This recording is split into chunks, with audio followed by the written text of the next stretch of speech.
Hello students, स्वागत है आपका यूपीएससी मास्टर में। यहाँ पर बात होगी स्पेक्ट्रम्स की।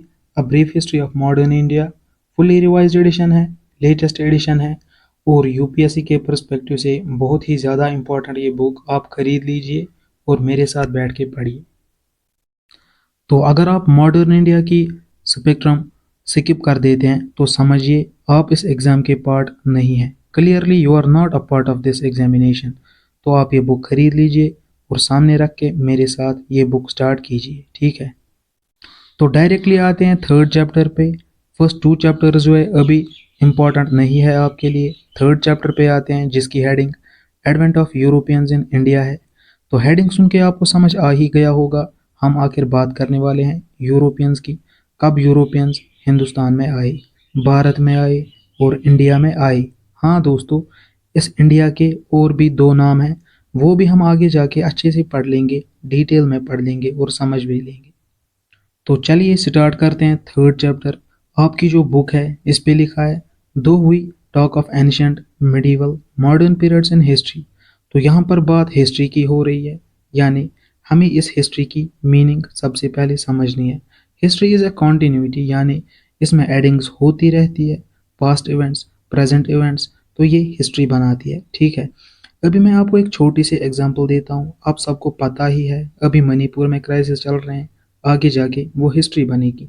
एक दिन के बाद, दो दिन के बाद या एक हफ्ते के बाद, एक साल के बाद हिस्ट्री तो बननी ही है। It is not always easy to distinguish clearly when one period ends and another begins.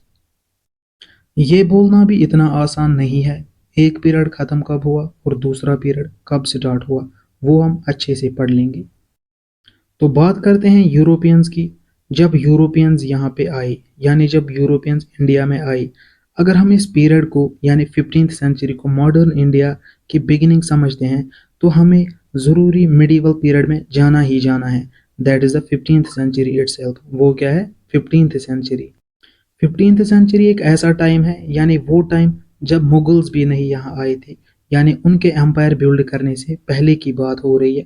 तो हम सेकंड हेडिंग पे आते हैं, द पोर्चुगीज इन इंडिया, और इसकी सब हेडिंग है the quest for and discovery of a sea route. Sorry for pronunciation students. तो जो हेडिंग मैंने बोली पोर्चुगीज इन इंडिया, यानी पुर्तगाल से जो आई, कब आई इंडिया में और कैसे आई, क्या करने आई, वो डिटेल से पढ़ेंगे। बिना डर के आप ये किताब सामने रखिए, बिल्कुल इजी लैंग्वेज में समझाऊंगा। जो इसकी सब हेडिंग है the quest for and discovery of a sea route, यानी इन पोर्चुगीज ने कैसे तलाश करा सी रूट इंडिया तक, ठीक है। After the decline of Roman empire in the 7th century, यानी जब रोमन एम्पायर डिक्लाइन हो गई 7th सेंचुरी में, ये जो अरब्स थे इन्होंने क्या किया, इन्होंने अपना कब्जा जमा लिया, दबदबा जमा लिया। ये जो अरब्स थे इन्होंने एस्टैब्लिश किया डोमिनेशन इजिप्ट में, पर्शिया में। जब इन्होंने अपना डोमिनेशन किया, जब इन्होंने अपना कब्जा जमा लिया, अब जो डायरेक्ट कांटेक्ट था यूरोपियंस के दरमियान, हिंदुस्तानियों के दरमियान, यानी यूरोपियंस एंड इंडियंस के बिटवीन जो कांटेक्ट था वो डिक्लाइन हो गया। वो किन के हाथों में आ गया? अरब्स के हाथों में वो आ गया। और जब ये डायरेक्ट कांटेक्ट डिक्लाइन हुआ, इससे क्या होना था, ये जो कमोडिटीज़ थी, जो ट्रेड होती थी इंडिया टू यूरोप, इस पे एक बहुत ही बड़ा इफेक्ट पड़ा। कौन सी कमोडिटीज़ थी? Spices, calicoes, silk and various precious stones. और भी कई कमोडिटीज़ थी जो यहाँ पर मेंशन नहीं की गई है, तो आपके लिए अभी इतना ही इम्पोर्टेंट है, हम ये कवर कर रहे हैं। ये जो कमोडिटीज़ थी इन पे बहुत ही बड़ा इफेक्ट पड़ा। तो बात करते हैं 1453 की। In 1453 Constantinople fell to the Ottoman Turks. ये जो ओटोमन टर्क्स थे, अरब्स जो थे, सॉरी फॉर प्रोनाउंसिएशन स्टूडेंट्स, ये जो अरब्स थे इनके हाथ में कॉन्स्टेंटिनोपल भी आ गया। कॉन्स्टेंटिनोपल प्रेजेंट डे इस्तांबुल में लोकेट है। अब जो इंडियन मर्चेंट्स थे, इनको ये कमोडिटीज़ भेजनी थी यूरोप, तो इन्होंने क्या किया, इनको अरब मुस्लिम इंटरमीडियरीज जो थे इनके हाथों ये वहाँ भिजवाने पड़ते थे। अब सारा कंट्रोल अरब्स के हैंड्स में आ गया। दोस्तों, ये जो रेड सी ट्रेड रूट था, इस पे भी अरब्स ने अपना कब्जा जमा लिया। लैंड रूट जो था उस पे भी अरब्स ने अपना कब्जा जमा लिया। ट्रेमेंडस रेवेन्यूज अर्न कर रहे थे ये अरब्स। बहुत ही भारी इफेक्ट पड़ा इंडियन कमोडिटीज पे। ये जो लैंड रूट था, the land routes to India were also controlled by the Arabs. इस पे भी अरब्स का कंट्रोल था, जैसा कि मैंने आपको अभी बता दिया। In the circumstances the Europeans were keen to find a direct sea route. Europeans जो थे इनके अंदर एक जोश पैदा हुआ कि डायरेक्ट सी रूट हम बना लेंगे। जैसे आपकी बुक पे लिखा है, in the circumstances the Europeans were keen, यानी ये जो यूरोपियंस थे ये बहुत ही तंग आ गए थे। इनके अंदर एक जोश पैदा हुआ था to find a direct sea route. Direct sea route ये ढूंढना चाहते थे, कहाँ तक? इंडिया तक।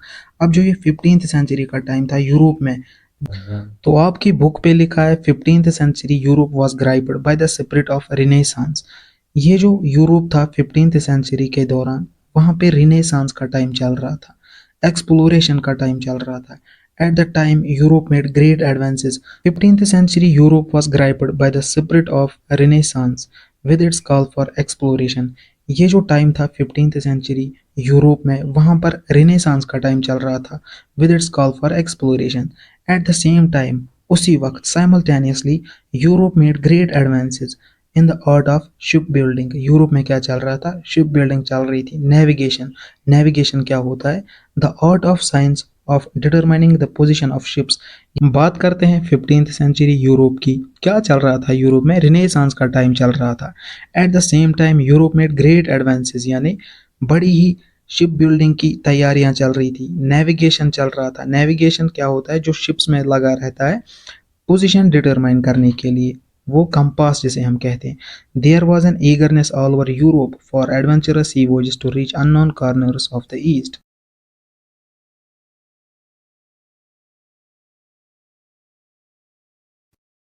The economic development of many regions of Europe was also progressing rapidly। बात करते हैं इकोनॉमिक डेवलपमेंट की, यानी जो बड़ी प्रोग्रेस कर रही थी तब यूरोप में। लैंड अंडर कल्टिवेशन, लैंड पे कल्टिवेशन हो रही थी। इम्प्रूव्ड प्लो बना रहे थे। साइंटिफिक क्रॉप मैनेजमेंट चल रही थी। क्रॉप रोटेशन चल रही थी। इंक्रीज्ड सप्लाई ऑफ मीट, यानी मीट की जो सप्लाई थी वो इंक्रीज हो रही थी, जिसकी वजह से स्पाइसेस बुलाने पड़े इंडिया से।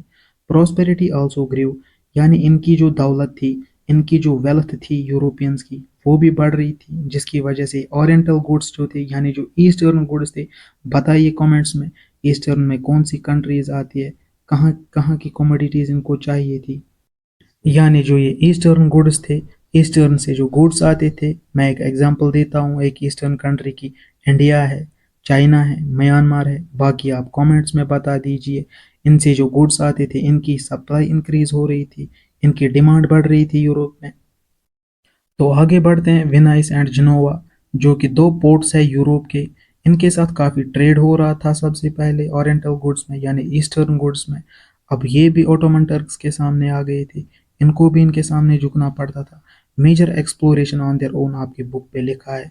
The north Europeans were ready. अब जो नॉर्थ यूरोपियंस कंट्रीज थी, मिसाल देता हूँ मैं यहाँ पे, फिर से इन्हीं दो कंट्रीज की बात आती है, वेनाइस एंड जिनोवा।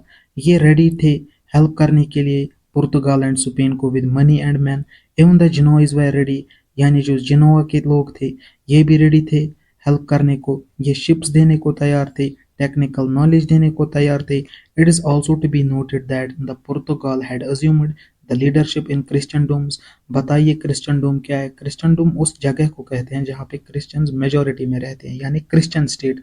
और क्रिश्चियनडोम, ये जो क्रिश्चियन से ये क्या चाहते थे, इनको सख्त नफरत थी इस्लाम के साथ। Even it had take on its of the spirit of exploration, यानी इनके दिमाग में ये भूत सवार चढ़ा था, हमें एक्सप्लोर करना है, एक्सप्लोरेशन करना है। That had characterized the Genoese. Historians have observed that, यानी हिस्टोरियंस जो थे उन्होंने एक बात कही, the idea of finding an ocean route to India had become an obsession for prince Henry of Portugal. ठीक है, यहाँ पे हिस्टोरियंस ने एक बात कही है, ये जो आइडिया था ओशन रूट फाइंड करने का इंडिया तक, ये किसका आइडिया था? प्रिंस हेनरी का। वो कहाँ के थे? पुर्तगाल के। Who was nicknamed as navigator, उनको एक निकनेम दिया गया था navigator. He was keen to find a way to circumvent the Muslim domination of eastern Mediterranean sea, यानी ईस्टर्न मेडिटेरेनियन सी में जो मुस्लिम्स रहते थे उनको कैसे घेर लिया जाए। और उनका एक और भी एम था, कैसे क्रिश्चियन फेथ फैलाया जाए। अब जो पोप निकोलस वी थे, इन्होंने एक बुल दिया प्रिंस हेनरी को 1454 में, जिसकी वजह से प्रिंस हेनरी पे एक राइट कॉन्फर हुआ कि अब आपको ओशन रूट फाइंड करना ही करना है to the distant shores of Orient. Orient यानी east, more specifically as far as India in an attempt to fight Islamic influence and spread the Christian faith.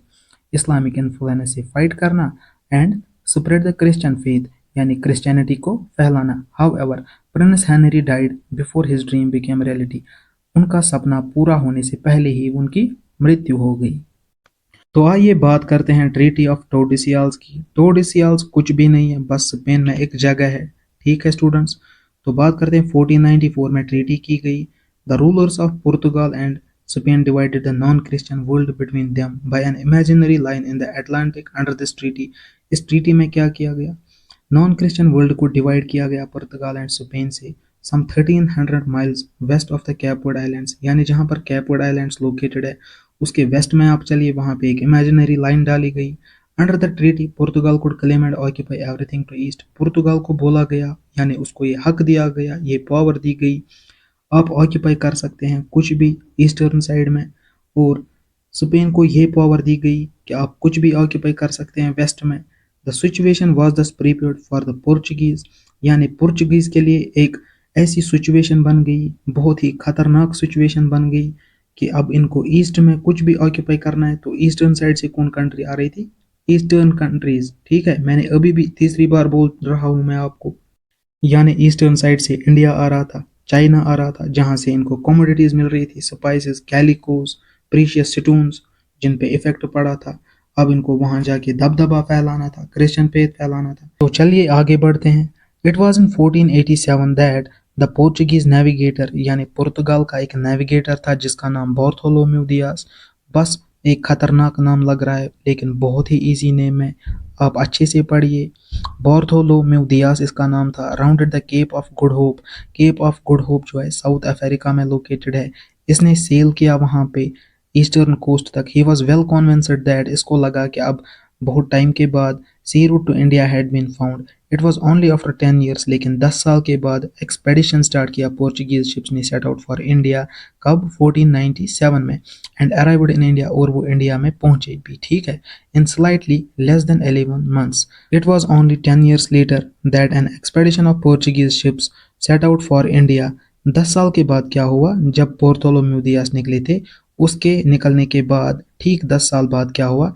Portuguese ships जो थे उन्होंने एक expedition start करा इन 1497 में, और वो इंडिया पहुंचे भी लेस देन 11 months इन मई 1498. तो यहीं पर ख़त्म कर देते हैं आज की ये वीडियो. अगले वीडियो में नेक्स्ट टॉपिक पर बात करते हैं जिसकी heading from trading to ruling है.